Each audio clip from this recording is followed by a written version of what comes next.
आज हम देखेंगे अंतर्राष्ट्रीय विपणन का क्षेत्र, स्कोप ऑफ इंटरनेशनल मार्केटिंग। इसमें हमारा सबसे पहला पॉइंट है निर्यात विपणन, एक्सपोर्ट मार्केटिंग।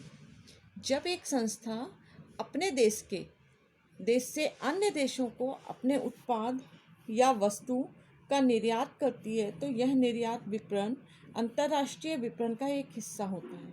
अतः यह अंतर्राष्ट्रीय विपणन के क्षेत्र के अंतर्गत आता है। सेकंड पॉइंट है हमारा विदेशों में शाखाओं की स्थापना। विदेशों में शाखाओं की स्थापना के अंतर्गत हम देखें यदि तो यहाँ शाखाएं विदेशों में खोली जाती हैं एवं शाखाएं सामान्यतः दो प्रकार की होती हैं। एक तो वे जो भारी मात्रा में घरेलू मुख्यालय से उत्पादों को प्राप्त करके दूसरे देश की मांगों के अनुरूप पैकिंग करके उन्हें पैक करके भेजती हैं, और दूसरा जो उसी देश में अपने माल का प्रोडक्शन करते हैं।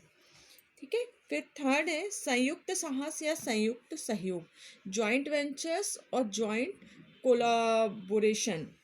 अंतर्राष्ट्रीय विपणन के क्षेत्र में संयुक्त साहस या संयुक्त सहयोग आजकल काफ़ी लोकप्रिय हो गया है। इसमें एक कंपनी विदेश में वहाँ के उद्योगपति या उद्योगपतियों से मिलते हैं और उस देश में वस्तु का उत्पाद प्रारंभ कर देते हैं। यह एक प्रकार की साझेदारी होती है। इसमें संयुक्त साहस का पृथक कानून अस्तित्व में आता है। इस पे अलग से जो कानून है वो वगैरह उनका अलग लॉ लगता है, जिसका प्रबंध देसी और विदेशी उद्योगपति मिलके करते हैं। जैसे अगर हम अपने देश में देखें तो भारत में जापान की सुजुकी कंपनी का सहयोग मारुति के नाम से किया जाता है, जो भारत में कारों का निर्माण कर रही है। ये दोनों देश भारत और जापान मिलके एक कंपनी के रूप में मारुति के नाम से काम कर रहे हैं। अब विशेषाधिकार फ्रेंचाइजी। विशेषाधिकार जो होता है वो एक प्रकार का लाइसेंस होता है जिसमें विशेष अधिकार देने वाला वस्तुओं का एक प्रमाप पैकेज, जिसको अपन तंत्र और प्रबंधकीय सेवाएं प्रदान करता है, और विशेषाधिकार प्राप्त करने वाला मतलब जिसने फ्रेंचाइजी ली है बाजार ज्ञान पूंजी तथा व्यक्ति रूप से प्रबंधन में शामिल होते हैं।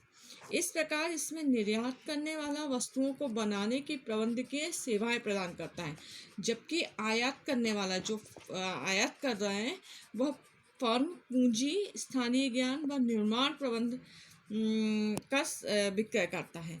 इसमें निर्यात करने वाली फर्म के ब्रांड का विक्रय अन्य देशों में स्थानीय फर्मों के द्वारा किया जाता है। जैसे MC मैकडोनल्ड नाम जो है वो भी अपना एक किसी तरह का है।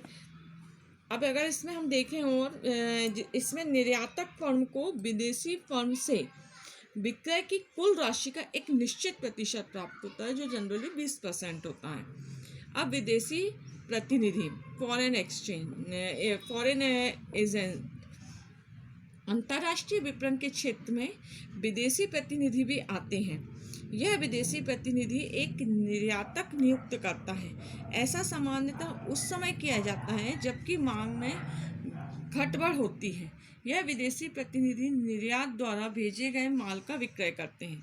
तदुपरांत विक्रय राशि में से अपना पारिश्रमिक खर्चे काटकर शेष राशि जो होती है वो निर्यातकों को भेज देते हैं।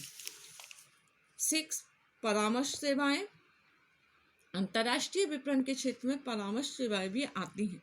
सामान्यतः विकसित देश की फर्में अविकसित देशों को फर्मों को उनके देश में उद्योग सेवाओं की स्थापना करने में परामर्श देते हैं।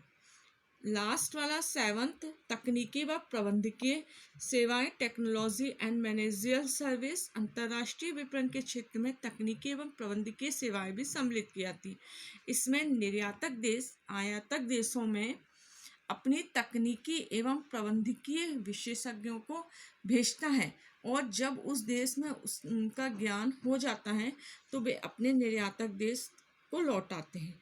यह एक प्रकार से परामर्श सेवाओं का ही एक रूप होता है। जैसे अपन 2 साल के एग्रीमेंट पे कोई व्यक्ति बाहर गया है तो ये इसी टाइप का कहलाता है कि टेक्नोलॉजी एंड मैनेजमेंट सर्विस के लिए वो वहाँ पर सीखने के लिए गए हुए हैं।